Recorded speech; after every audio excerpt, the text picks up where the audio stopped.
New at 5, wrong-way driving is a big issue here in Central Florida, and behind these potentially deadly incidents are real people and families who mourn. WESH 2's Tony Atkins takes a look at the deadly trends, its root causes, and what's being done to address the problem.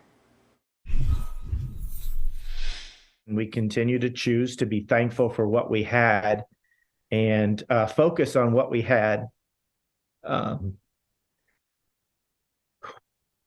Not what we won't have. Jimmy Doolin lost his daughter, Alexandra Doolin, in a wrong-way crash on State Road 44 in Volusia County back on December 11th. She was one of 3 people killed that day. Deputies say the wrong-way driver survived and ran from the scene, and they're still on the run. We still experience denial.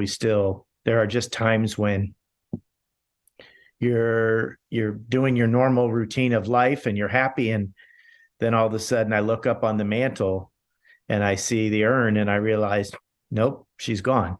Alexandra was better known as TikTok star Ali Spice. She had nearly 1 million followers, all broken hearts, still hoping for justice. That is just an open wound that just continues forward day in and day out. According to the state, there were more than 1,800 wrong-way crashes on Florida roads in 2022. 128 people in Florida died from those crashes. That number finally down after 4 consecutive years of increasing trends. Orange, Osceola, and Volusia counties had the most deadly wrong-way crashes last year in Central Florida. A lot of these events happen with distracted drivers, with impaired drivers. Past the cantilever structure, past the cop car. In Orange County, the Central Florida Expressway Authority teamed with UCF, investing more than $10 million on a project to save lives. A network of wrong-way detectors at entrance and exit ramps, alerting wrong-way drivers through flashing signs and other drivers with messages.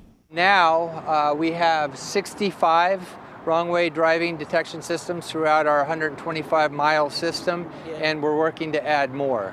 The Central Florida Expressway Authority says since 2015, they've recorded more than 1,300 wrong-way driving events.